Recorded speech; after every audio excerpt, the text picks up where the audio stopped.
Hi there, beautiful beings. How are you feeling today? So we're continuing on with the beautiful topic of loving ourselves and the information that's coming through from our spirit guides. So something that did come up in the last one was us learning from very little to beg for the things that we desire in our heart, oh, please, can I have this? Please, can I have this? Now, how manifestation works, and this is how they've taken away our power with these beautiful beliefs, but when I say it like that, we need to understand that our soul chose this experience. So we placed all of that there. We placed these beings there to teach us to pray this way, that we ask for it like beggars. Please, can I have this? We were meant to have this experience. We were meant to learn how to do this way, that we would one day awaken and realize, hey, hang on a minute. I've had the power the whole time. It's not about asking you for it. It's about saying, this is what I want in my reality. This is how I want my reality to look. I am the being with the power. My soul is spirit in human form. And if spirit can create galaxies and planets and all the life form that you get to enjoy on this gorgeous planet that we live on, how can it not have the power? How can you not have the power to create your reality as you see fit? You have that same power. But we're not born knowing that, because if we do, then we can't have this gorgeous human experience. We need to forget all of that to have this human experience. That's what your soul is doing here. We have to start there. You have to understand. Your soul chose this beautiful human experience. It chose it, every single detail. I know I see many posts on Facebook blaming that, oh, because of that, and because of that, and because of these people, and they took the power, like I said before. That's going to trigger a lot of people. They took our power away. They made us believe this. They made us believe that. But take a step back from that. Your soul, here's what's going to bake your noodle. Your soul placed those beings there for you to have this experience, for you to believe that you have no power, for you to believe that your angels have all the power. You need to pray to them, or to Jesus, or to Mother Mary, or whoever it is that you pray to. They're the ones with the power, because they're the ones in the spirit realm. They're the ones with the power. What we never learn as little ones is that our thoughts create our reality. Your thoughts are constantly creating your reality, constantly. What you think, what you can see in your mind, what you can imagine is what is creating your reality. And if you are constantly imagining being in debt, being in lack and scarcity, then guess what? This is what's appearing in your reality, because it's in here first. I love to see it as the world, this earth, is our projector. The projector screen, that beautiful white screen that you get, and then you turn the projector on, and there's the image. We are the projector. What's in here is what's projecting out there on this beautiful screen called Earth, our life, our reality. You need to see it up here first. This is how we manifest. Knowing with unwavering faith that because I see it here, I can feel it already. I can feel it. It feels wonderful to have that. Let's say it's a have something. Let's say it's that house. Okay, you have a dream house. Let's go with that. Just as an example, right? Just as an example. It can be a car for you. You can choose whatever it is you want. Now see it in your mind. See your dream house, if you're not already living in it. But see your dream house. It's in your mind. Go through the kitchen. What does the kitchen look like? Close your eyes. It's easier if you close your eyes and you can just see it in here, right? So close your eyes. See the dream kitchen. You own this house outright. You've paid it all off. There's no debt. You're walking through the kitchen. You're making yourself a cup of tea or a cup of coffee, whatever it is you do first thing in the morning. See the kettle clearly. Toast, if you're going to have toast, turn the toaster on. Or breakfast, whatever breakfast you're going to make, you're making your breakfast in this kitchen. All right, we're done with the kitchen. Let's go to the bathroom now. Look at all the details in that beautiful bathroom.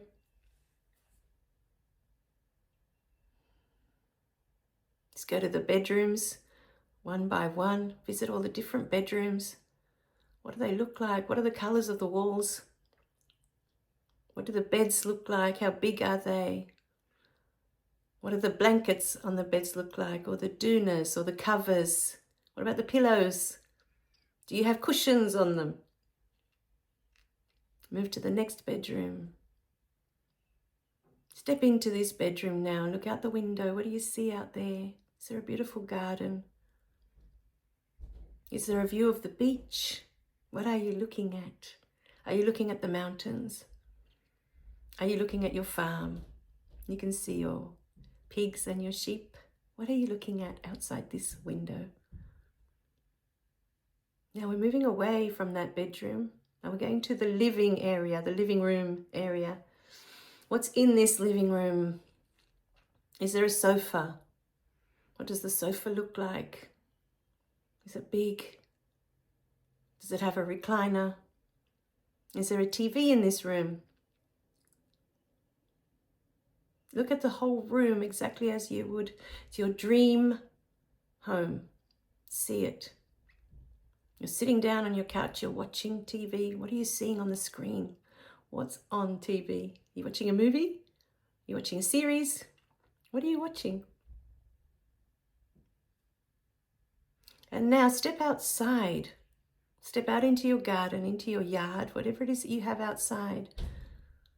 And take it all in. What does it look like? Imagine it fully. Breathe in that air. What does it smell like? Is it the air of the mountains? Is it the air of the beach? Can you smell the salty water from here? Can you hear birds in the trees?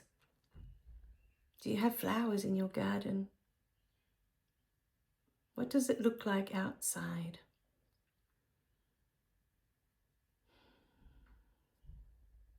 You may open your eyes now. The problem that most of us have, how we've been taught from very little, we've been taught to look at what we don't have. We've been taught to complain about what we don't have. And the problem with that is that it keeps us in that reality. We keep attracting the things that we don't want. Keep attracting the things, into our reality. Lack, scarcity, all of that. How often do you sit in the day and you imagine how you want your life to be, down to the last detail? How do you want it to look? It's your life. You're the one with the power.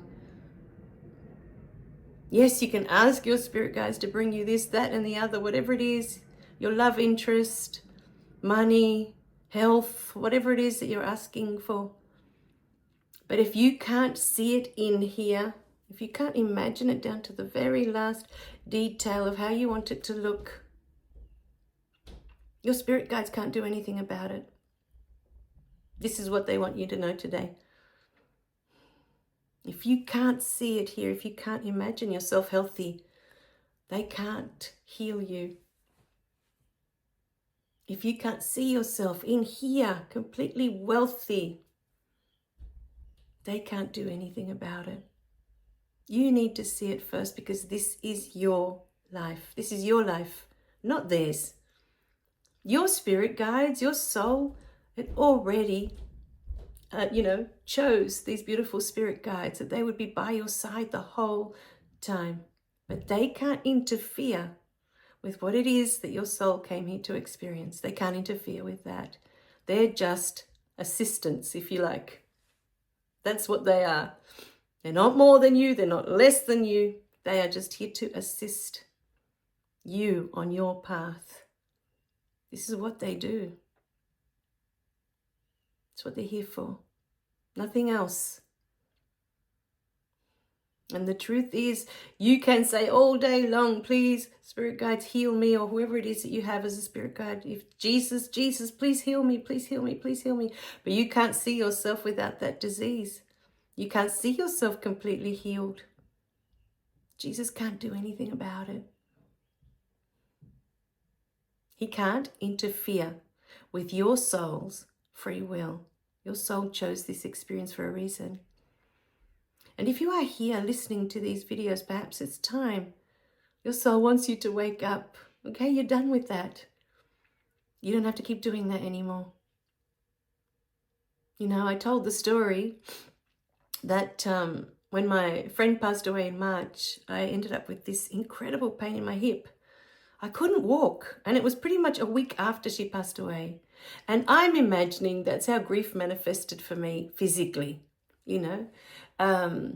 Sometimes that's what happens, you know, it paralyzes us, the grief, you know. And I spent months like that.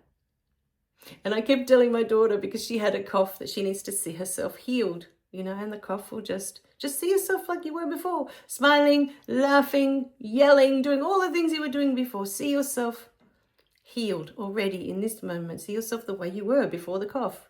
The cough dragged on for about 3 months, and I think she was more focusing on the cough than it being gone. But once I got all the things I wanted to get done, because I was working on a lot of courses at the time as well, and finishing the 7th book, there was a lot I was already working on when my friend passed away. And my focus was on all of that, getting that finished, getting that finished, getting that finished. That I didn't pay any attention to whether the hip was sore or not sore, because if I died, I don't take this body with me. It's not like I go up there and I go, oh, I should have fixed this hip before I got here. Now I'm stuck with it. No, it'd be done, right? I'm done. It's finished. For me, that was secondary, because I knew within me that it wasn't that important. But all of this that would be left for future generations, these books, the courses, these videos that are free, all of this is important to me, for my soul, for my journey, you know. So once I got to the course that I wanted to get done, which was the Spirit Guides course, that was the last one for now. I do have everything fleshed out for another self-love course, but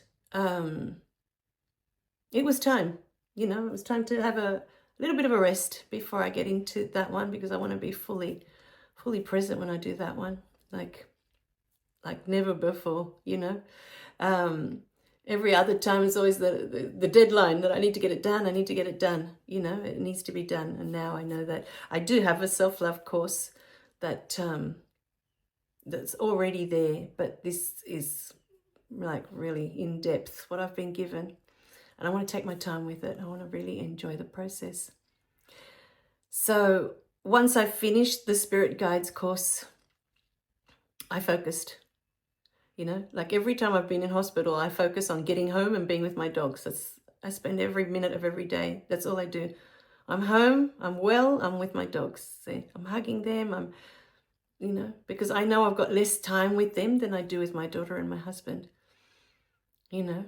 And especially with the last one, he passed away. I'm trying to think now, he was 16 and a half. He was the one I was always going home to. He was old and he had arthritis.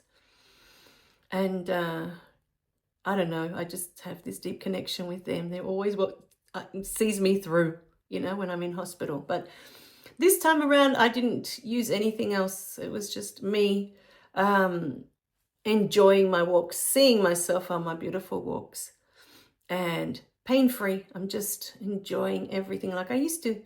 You know, I've always done these gorgeous walks around my neighborhood. I've been doing it for years. I'm trying to think now, I've been there 24 years. And so I kept seeing myself like that. And every time I was on a walk, I'd wake up in the morning, the first thing I'd say is, I'm strong and every day I'm getting stronger. I'm strong and every day I'm getting stronger. I'm healthy and every day I'm getting healthier. I am. And I would feel into that. I'd take deep breaths in.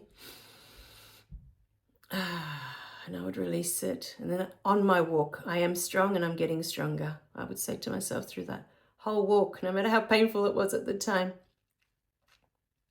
And I would do my yoga. I would, you know, Every morning after my walks, or I'd get the body moving, I'd get the blood pumping, I would come back, I'd do yoga. I am flexible, and every day I'm becoming more flexible. And when I do the tree pose, I especially say to myself, I am strong and I'm getting stronger. I really need the motivation when I do the tree pose, you know, you got to sort of stand there for a bit. So all those things I would say to myself, and I would see it, and I would imagine in myself, God, I feel so good, you know, being healthy and being in full health again. And I would say to my body, you have permission to heal. I know you can do it, you know. I know you have the capacity. You are intelligent because you are spirit. You have everything you need to heal. You know, my daughter would say this to me so many times when she was younger. She'd get a cut or something and I'd be like, let's put some calendula on it. Put some calendula and it'll heal straight away, you know. And she'd be like, Mom, it's all good. It'll heal. That's what the body does. You know, she'd always tell me from quite little, no, I don't want anything on it. It will just heal on its own. You know, my husband's the same. He's big on letting things heal on their own. And so I found myself talking to my body like that as well. You know, you have the intelligence to do this. I give you permission. Go for it. I'm not holding you back with anything. I know you can do it. Just do it. You know? And yeah, I'd start having conversations with my body. And, and I think it took about 2 weeks. You know, because of course my mind is occupied with other things. I'm still doing courses and everything else that I'm doing. And it healed, you know. And just recently I'd wake up with this lower back pain, you know, the last few months as well. And I thought, and we went away last week. This week, sorry, we just got back from holidays. And I was sleeping on a completely different bed. And guess what? Not one morning did I wake up with a pain in my back. So again, there's spirit guides telling me, you know what? You just need a new mattress and off you go. You know, little things like that. So look out for the signs. They could be so subtle. It could be just as simple as that. As, you know what? You just need a new mattress. You know, you're waking up with a sore back every day. And you say to yourself, oh, I'm getting old. Maybe it's not. Maybe it's just the mattress. You know, we have all these beliefs that getting old looks a certain way. What if it doesn't? It doesn't have to be that way. It is what you say it is. And if you say that getting old means, oh, now I'm going to have a sore back every day, or oh, my knees are going to hurt every day, or oh, this or that or the other, guess what? You are creating your reality, my beautiful beings. And everything you think up here and everything you say to yourself up here is what is in your reality. That's it. It's that simple. See, I didn't stop for 1 minute to say to myself, oh, I'm old. That's why my back hurts. I didn't think that thought once. You know, I don't think of age. I don't use the word old. And it's funny because growing up as I was little, I never wanted to be older. I was one of those kids. I asked my daughter that and she said, nah, I like what I am. I asked her that as well. Do you ever want to be older so you can do certain things? And she's like, nah, I like the age that I am. And if anything, she said, I'd like to be younger because she wants to go back to school, you know, primary school. She enjoyed that so much. And this year she started high school. And yeah, she's enjoying high school. But there's, in primary school, there's a freedom. There's less responsibility, I guess, you know, than when you're in high school. So I guess that's why she wants to go back to when she was at primary school. But every year is something, you know, it gives you something. It gives you. So, my beautiful beings, we pray that this has opened up your eyes even more to the love that you are, the power that you have because you are spirit in human form.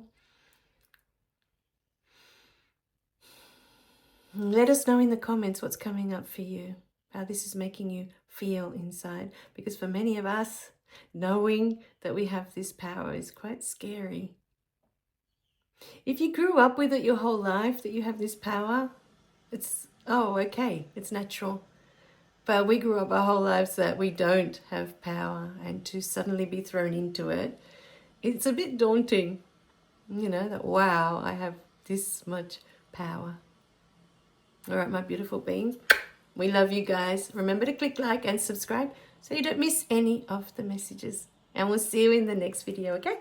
Bye for now.